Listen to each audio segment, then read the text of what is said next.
श्री गणेशाय नमः। श्री सीतारामाभ्यां नमः। श्री हनुमते नमः। श्री उमापते नमः। श्री गुरुवे नमः। सब संतन की जय जय। जय जय सीताराम। राधे श्याम।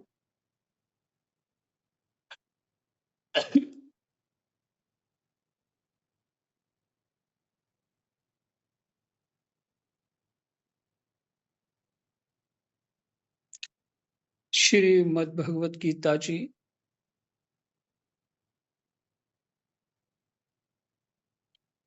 9वां अध्याय और संख्या 23।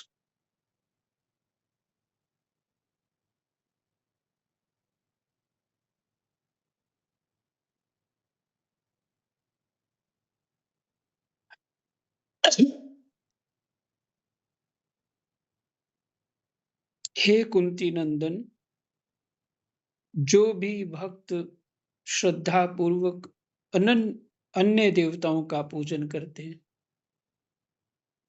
हे कुंती नंदन, जो भी भक्त श्रद्धा पूर्वक अन्य देवताओं का पूजन करते हैं, वे भी मेरा ही पूजन करते हैं,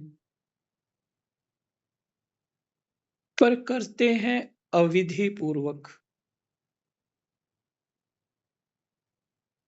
अर्थात देवताओं को मुझसे अलग मानते हैं।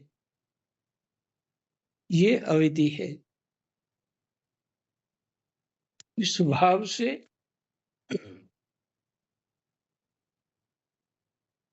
कि परमात्मा के ही अंग हैं, कि जब सब कुछ परमात्मामय है तो वो भी परमात्मा के अंग है। उनकी पूजा भी भगवान की पूजा है।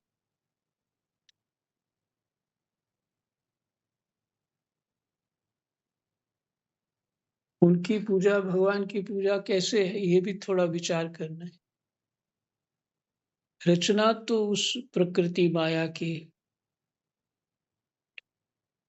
जब ज्ञान दृष्टि से सभी हम भगवतमय ही मानते हैं,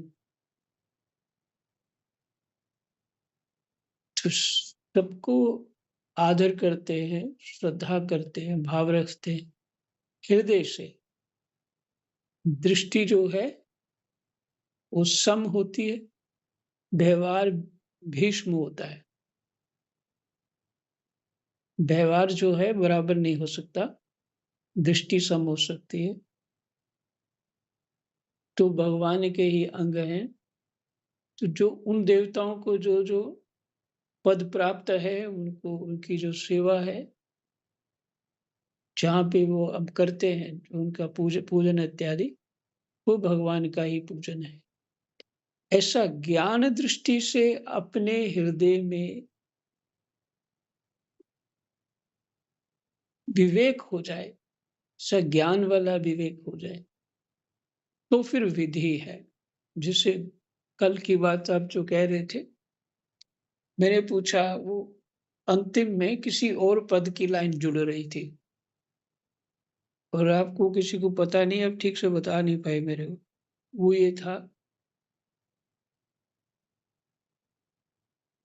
तुलसीदास जाचक जस गावे, विमल भगति रघुपति की पावे। थोड़ी जब पाठ बंद हो गया तो याद आ गया मेरे को रात को। तुलसीदास जाचक जस गावे, विमल भगति रघुपति की पावे। मैं आपसे मांगता क्या हूं, शंकर जी से क्या मांगता हूं कि मैं जाचक हूं आपके दरबार में, और राम जी की भक्ति दीजिए।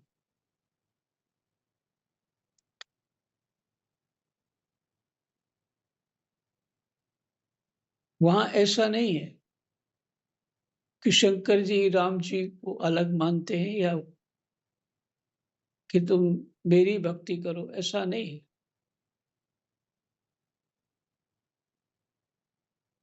ये हमारा जो अज्ञान बुद्धि से ऐसा देवताओं पे आरोप ना रखें कि उनकी बुद्धि हमारे समान है या भाव उनका ऐसा है, तो गुणातीत है। बुद्धि की बात ही नहीं वहां पे। तो इसलिए मांगना हो तो विधि पूर्वक, पूजा करनी हो तो विधि पूर्वक।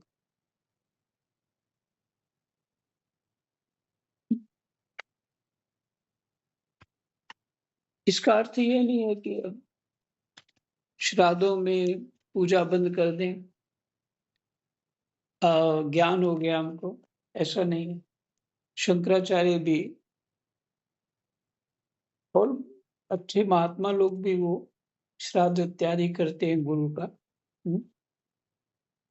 माता पिता का, इस तरह से होता है। और देवी देवताओं की पूजा करते हैं, ऐसा नहीं है कि नहीं करते। अपने किसी दोष का निवारण करने के लिए पूजा करते हैं, या किसी मंदिर में चले गए और वो मान लो कि महात्मा भगवान जी की पूजा करते, माने राम जी की पूजा करते, और वहां पहुंचे तो वो देवी का मंदिर है, वो दूसरे महात्मा देवी की पूजा करते हैं, तो क्या कहेंगे वो देवी छोटी है और राम जी बड़े हैं तो मैं इनकी पूजा नहीं करूंगा? कोई ऐसा भाव नहीं होता उनके अंदर। भाव ये होता है ये भी राम जी हैं, यही भाव होता है। क्योंकि जो तत्व है वो स्त्रीलिंग पुल्लिंग नहीं होता। ये तो जीव के सुख के लिए भगवान ने अनेक रूप धारण किए, जीव के कल्याण के लिए।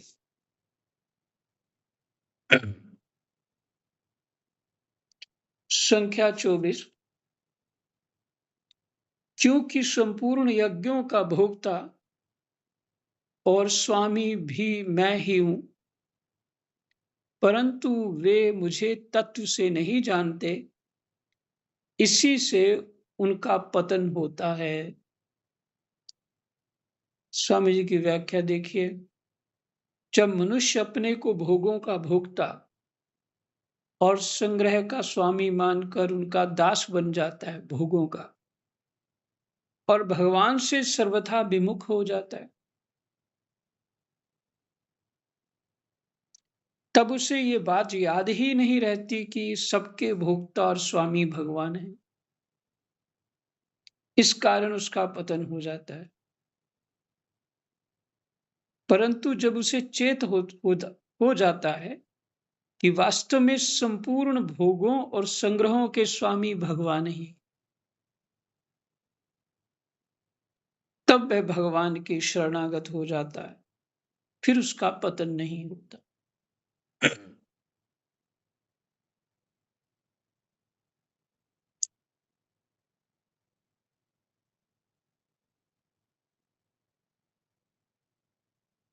भोगों और संग्रहों के स्वामी माने भोग देने वाले, और वस्तु तो संग्रह हम करते इसलिए कि वस्तु समय से मिल जाए, इसलिए संग्रह करते,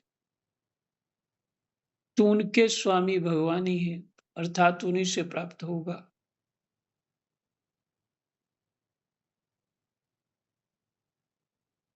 तो अन्य देवताओं देवी देवताओं में भी परमात्मा ही भोक्ता रूप से हैं, संग्रह रूप से हैं, उनकी जो शक्तियां हैं। आगे 25वां अध्याय, 25वां श्लोक। सकाम भाव से देवताओं का पूजन करने वाले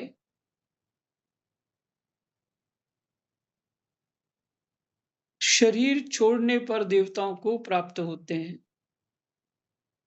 पितरों का पूजन करने वाले पितरों को प्राप्त होते हैं, भूत प्रेतों का पूजन करने वाले भूत प्रेतों को प्राप्त होते हैं, परंतु मेरा पूजन करने वाले मुझे ही प्राप्त होते हैं।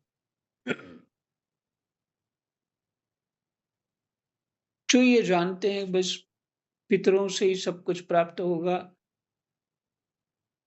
भगवान है ठीक है, पर ज्ञान बुद्धि से उनको नहीं कुछ मानते, ज्ञान बुद्धि नहीं उनकी, ज्ञान नहीं अर्थात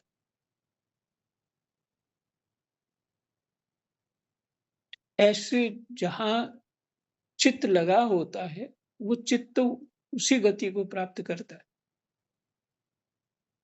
भूत प्रेतों का पूजन करने वाले, हम्म, हाँ एक बात कहना है,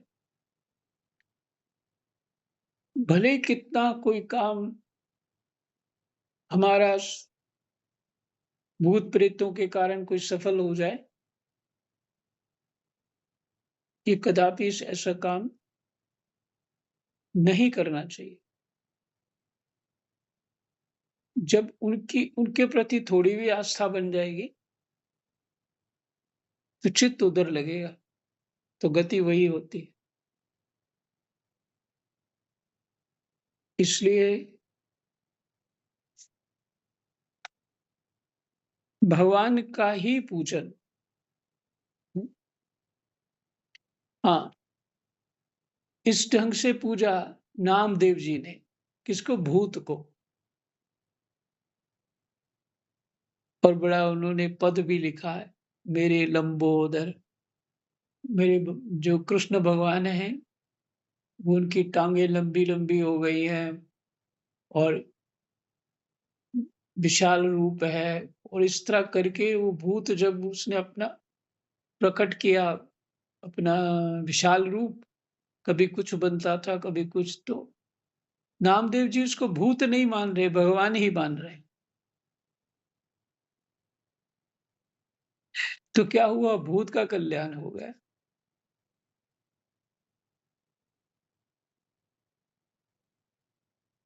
भूत का कल्याण हो गया, ऐसे कल्याण हुआ कि भगवान ही रूप हो गए वो भूत, और भगवान प्रकट हो गए।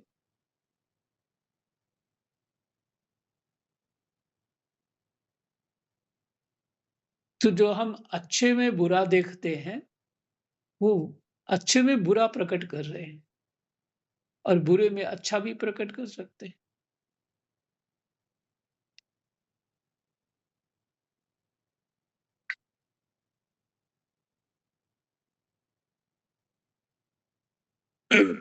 तो इसलिए जहां चित्त लगेगा, वही जीव, वही रूप हो जाएगा।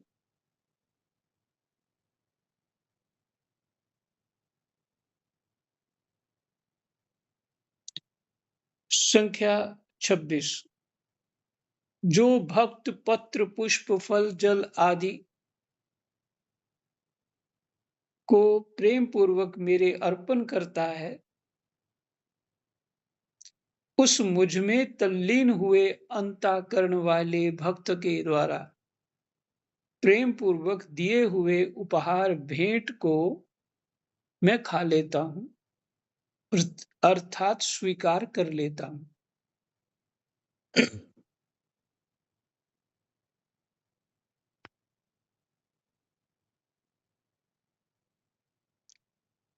स्वामी जी ने कुछ और भी पीछे नीचे अपनी व्याख्या में जोड़ा है।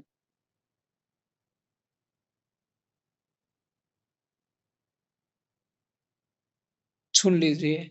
देवताओं की उपासना में तो अनेक नियमों का पालन करना पड़ता है, ठीक है, परंतु भगवान की उपासना में कोई नियम नहीं है।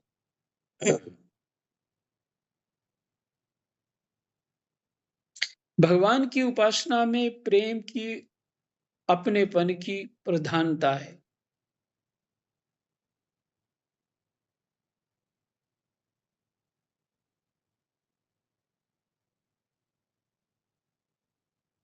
विधि की नहीं।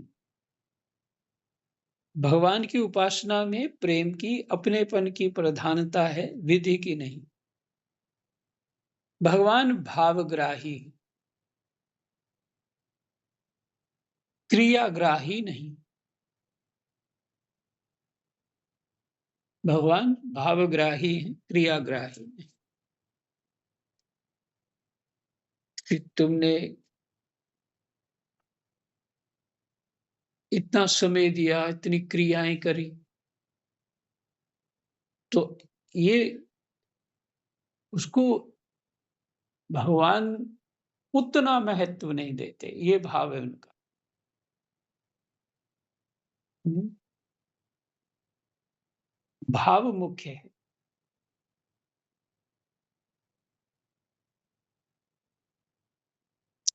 जैसे भोला बालक जो कुछ हाथ में आए उसको मुंह में डाल लेता है, ऐसे ही भोले भक्त भगवान को जो भी अर्पण करते हैं उसे भगवान भी भोले बनकर खा लेते हैं।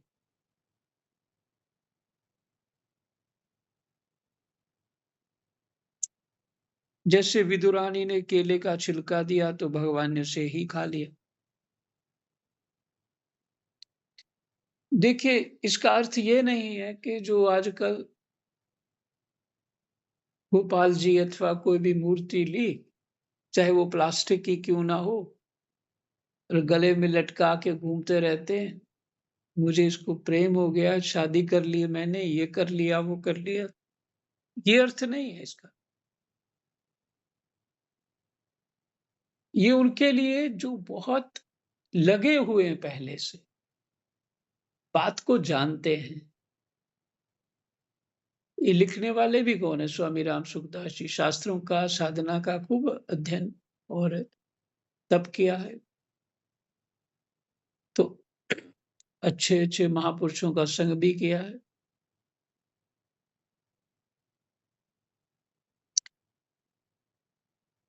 लिखने वाले की अपनी स्थिति के अनुसार व्यक्ति बोलता है, लेकिन करने वाले की स्थिति कुछ और है।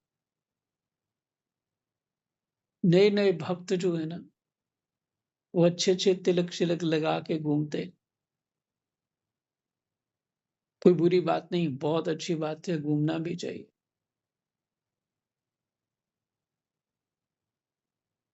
वो शास्त्र में थोड़ा बहुत पढ़ा, पूरा समझ नहीं आया, उस क्रिया करने लग गए, वो उचित नहीं है। विधि तो होनी ही चाहिए, भगवान जी को ठीक से बैठा करके। किसी गुरु के द्वारा सेवा पूजा सीखनी चाहिए, जिनकी सेवा पूजा पे आपको विश्वास होता हो, लगता है कि इनको प्रेम है भगवान जी के प्रति, उनकी सेवा पूजा, वो जो बोल दे वैसा करो, वही विधि है।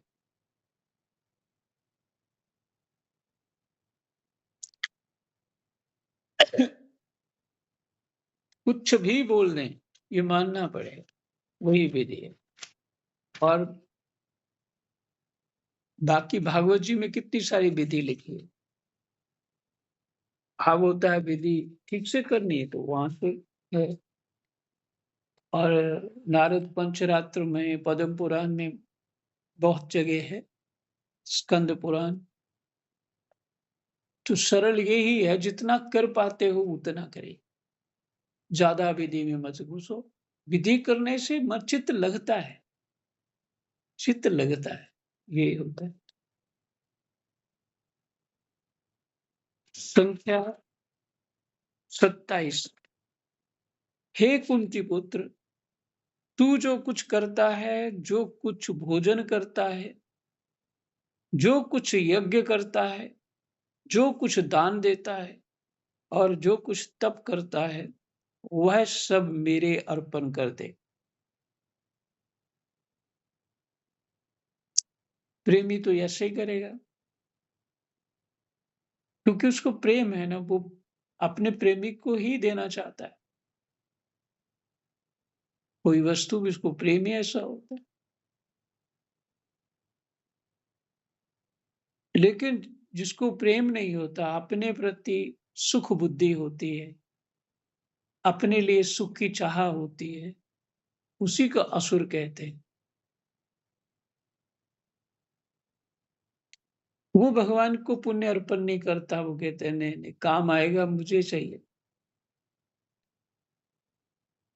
ये प्रेमी के लिए आदेश है। हे कुंती पुत्र, तू जो कुछ करता है, जो कुछ भोजन करता है, जो कुछ यज्ञ करता है, जो कुछ दान देता है और जो कुछ तप करता है, वह सब मेरे अर्पण कर दे। पर एक सावधानी है, किसी बुरे कर्म का इसमें नहीं लिखा हो। अर्थात जो मैं गलतियां करता रहूंगा, वो भी भगवान को अर्पण कर दूं क्या? मैंने सत्कर्म जो जो भी होते हैं, वो भगवान को अर्पण कर दे।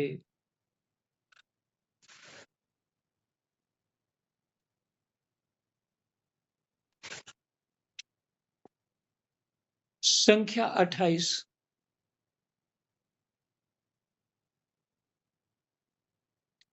इस प्रकार मेरे अर्पण करने से कर्म बंधन से और शुभ विहित, माने शुभ और अशुभ, माने विहित और निषिद्ध संपूर्ण कर्मों के फलों से तू मुक्त हो जाएगा।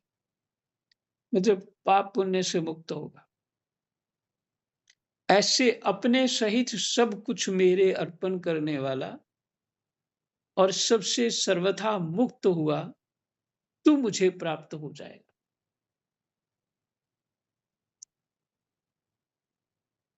जहां कुछ सामान छूट जाता है ना,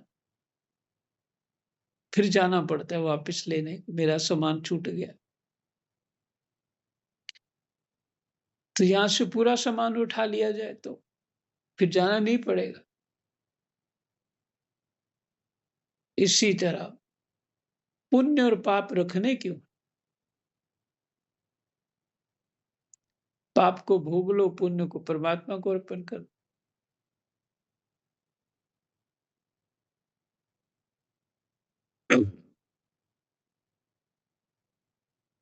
इसलिए भगवान कह रहे हैं तू मुझको प्राप्त हो जाएगा।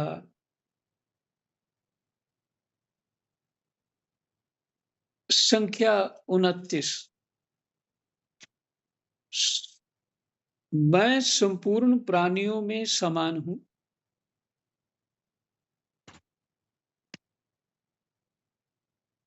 ना तो कोई मेरा द्वेषी है और ना कोई प्रिय है, परंतु जो प्रेम पूर्वक मेरा भजन करते हैं वे मुझ में हैं और मैं भी उनमें हूं।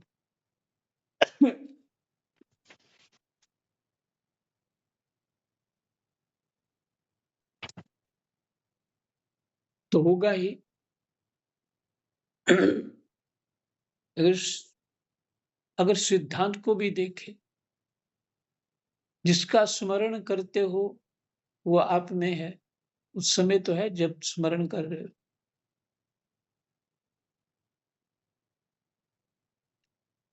जो प्रेमी स्मरण करता है तो दूसरा भी इसको स्मरण सहज ही हो जाता है। तो स्मरण रूप से तो भीतर तो है ही, उसके हृदय मन बुद्धि में तो है ही।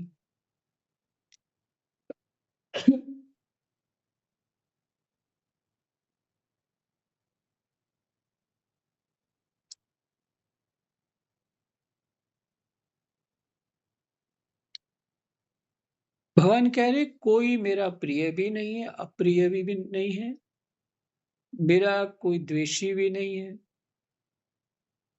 जो मेरा प्रेम पूर्वक भजन करते हैं वे मुझ में हैं और मैं उनमें।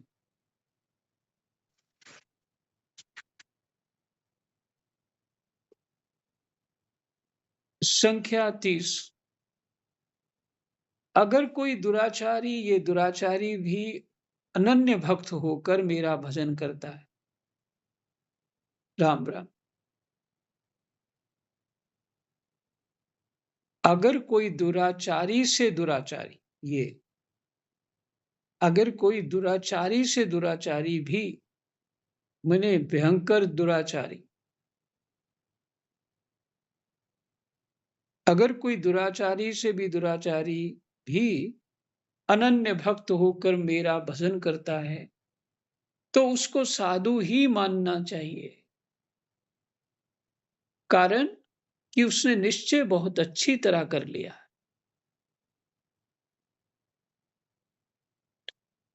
दुराचार छोड़ दिया है और निश्चय हो गया कि ये ठीक नहीं है। और ठीक क्या है? परमात्मा की प्राप्ति। तो उसमें लग गया है। तो कहते उसे सज्जन ही मानना चाहिए, साधु में सज्जन ही मानना चाहिए, साधक ही मानना चाहिए, कारण कि उसने निश्चय बहुत अच्छी तरह कर लिया है।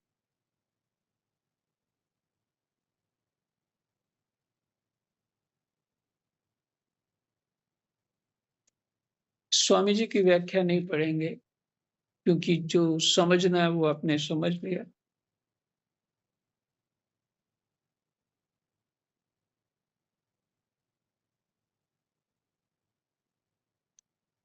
संख्या 31।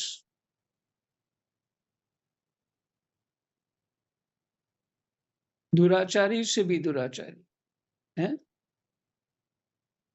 भगवान कहते हैं वह तत्काल उसी क्षण धर्मात्मा हो जाता है और निरंतर रहने वाली शांति को प्राप्त हो जाता है। हे कुंती नंदन, मेरे भक्त का पतन नहीं होता, ऐसी तुम प्रतिज्ञा करो, मान लो मेरे भक्त का पतन नहीं हो।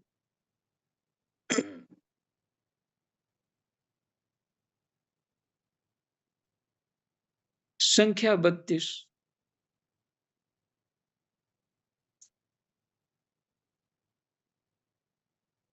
हे प्रथानंदन, जो भी पाप योनि वाले हों तथा जो भी स्त्रियां, वैश्य और शूद्र हों, वे भी सर्वथा मेरे शरण होकर निस्संदेह परम गति को प्राप्त हो जाते। जो भी पाप योनि वाले हों तथा यो भी स्त्रियां, वैश्य और शूद्र हों, वे भी सर्वथा मेरे शरण होकर निस्संदेह परम गति को प्राप्त हो जाते।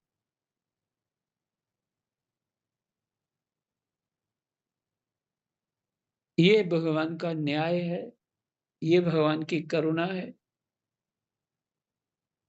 ये भगवान का जीव के प्रति कितना भी दोषी होने पर फिर भी अपनत्व भगवान नहीं छोड़ते, किसी काल में जीव को नहीं छोड़ते।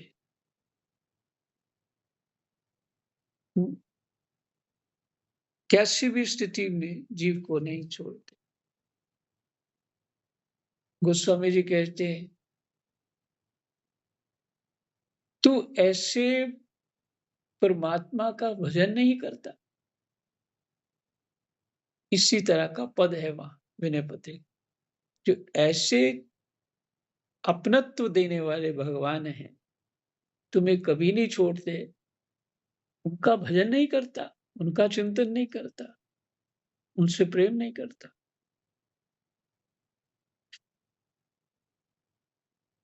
तो कहते हैं जो भी पाप योनि वाले हों तथा जो भी स्त्रियां, वैश्य और शूद्र हों, वे भी सर्वथा मेरे शरण होकर निस्संदेह परम गति को प्राप्त हो जाते।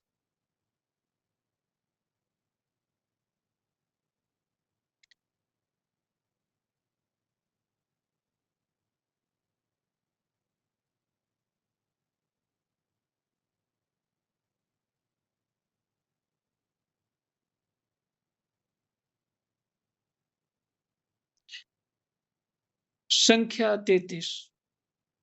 जो पवित्र आचरण करने वाले ब्राह्मण और ऋषि,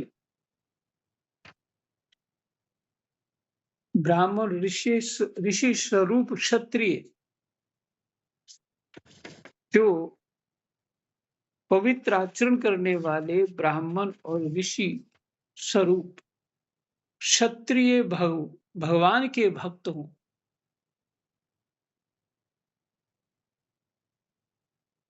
वे परम गति को प्राप्त हो जाएं। इसमें तो कहना ही क्या। इसलिए इस अनित्य सुख रहित शरीर को प्राप्त करके तू मेरा भजन कर। उनका भाव है कि जो दुराचारियों पे भी साधु और स्त्री इत्यादि, और स्त्री, शूद्र, और एक और बोला है, हाँ, वैश्य, वैश्य, वैश्य उन्होंने, व्यापारी लोग, इनको भी, इन मतलब कि ये झूठ ही झूठ रहता है इनके पास। कहने का भाव ये है सार में, झूठ ही झूठ रहना है, सत्य को पकड़ना ही नहीं। तो यदि ये तर सकते हैं अपने भाव से, भक्ति से, परमात्मा की करुणा से तर जाएंगे, तो क्या ब्राह्मण और क्षत्रिय जो सदाचारी हैं, क्या वो नहीं तरेंगे? कहते तरेंगे, यही भाव है। तो तू इसलिए अनित्य और सुख रहित, जो नश्वर शरीर है और सुख रहित शरीर है, शरीर को कौन सी आराम मिल रहा है? कोई आराम नहीं होता, कोई सुख भी नहीं होता। अनित्य और सुख रहित शरीर को प्राप्त करके तू मेरा भजन कर।